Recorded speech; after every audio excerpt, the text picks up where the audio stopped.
The Awakening of Count Serafino. In a small, forgotten town, nestled between craggy mountains and thick, twisted woods, Halloween arrived each year with a palpable sense of dread. The townsfolk told tales of Count Serafino, a vampire whose castle loomed over the village, hidden among the gnarled trees. It had been decades since anyone had seen him, but whispers of his return haunted the townspeople as Halloween approached. One fateful October night, a group of curious teenagers, Mia, Lucas, Sarah, and Jake, decided to test their bravery by exploring the Count's dilapidated castle.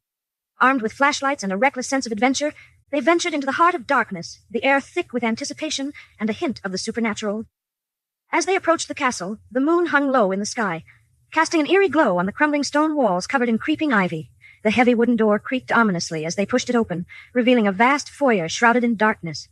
Dust particles floated in the beams of their flashlights, and an unsettling silence enveloped them. "Are you sure about this?" Sarah whispered, her voice trembling as she glanced back at the entrance.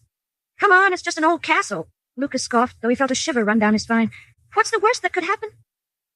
They stepped inside, the door slamming shut behind them with a resounding thud. The sound echoed through the empty halls, and a chill swept through the air. As they made their way deeper into the castle, strange portraits lined the walls, their eyes seeming to follow the group as they walked. "Look at this one," Jake said, stopping in front of a particularly striking painting of a man with sharp features and piercing eyes. "He looks like he could come to life any second." Mia felt an inexplicable connection to the painting, as if the figure was watching her. "Let's keep moving," she urged, feeling unnerved. They proceeded into the grand ballroom, its high ceilings adorned with cobwebs and dust-laden chandeliers. Suddenly, a gust of wind blew through the room, extinguishing their flashlights. Panic set in as they fumbled to turn them back on.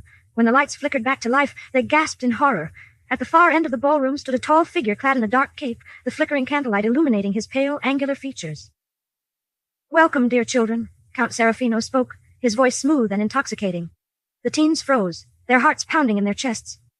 "You've come to visit me on this most auspicious night." "What? We were just leaving," Mia stammered, inching backward. "No need to be frightened," Serafino continued, stepping forward with an unsettling grace. "I promise I won't bite, unless you ask nicely." Jake, attempting to sound brave, stepped forward. "You're just a story. You're not real?" The Count chuckled softly, a sound that sent chills down their spines. "Oh, my dear boy, stories are often rooted in truth, and truth can be very dark." With a swift motion, he extended his hand, revealing razor-sharp fangs glinting in the candlelight. The group turned to flee, but the door they had entered through slammed shut, trapping them inside. "Now that you're here, let's play a little game," Serafino purred, his eyes gleaming with hunger. "A game of survival. You must find the key to escape before midnight strikes, or you will become part of my collection." Fear gripped them as they searched the castle frantically, but every door seemed to lead them deeper into Serafino's lair. They stumbled into a hidden chamber filled with ancient relics and jars of dark liquids, each more grotesque than the last. The portraits hung in this room were alive with expressions of terror, each face twisted in fear, echoing their plight. Mia discovered a dusty old book in the corner, its pages filled with arcane symbols. "Guys, I think I found something," she shouted, but as she read the incantation aloud, the ground shook beneath them. Serafino appeared in the doorway, his eyes ablaze with fury. "You dare invoke the ancient powers?" The room filled with shadows that twisted and turned, reaching out to grab them. Lucas, in a moment of desperation, lunged for a nearby candlestick and hurled it at the Count. The flame flickered and went out as it struck the wall, illuminating Serafino for a brief second. In that moment, they saw him for what he truly was, an abomination, a creature of the night, cursed to roam forever. But the teens couldn't stop. They ran, dodging the outstretched hands of shadows, their hearts pounding with terror.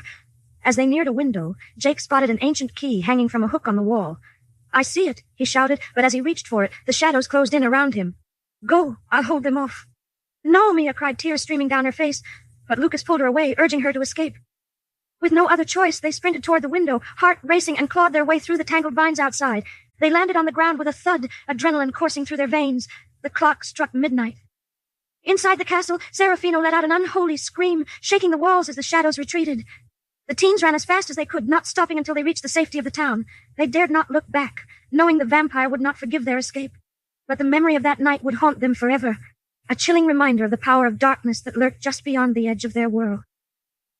As the years passed, Halloween continued to arrive, and the stories of Count Serafino grew with each telling.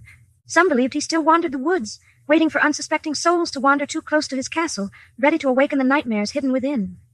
And every October 31st, as the moon rose high in the sky, the townsfolk could swear they heard whispers in the wind, calling them back to the darkness from which they had escaped.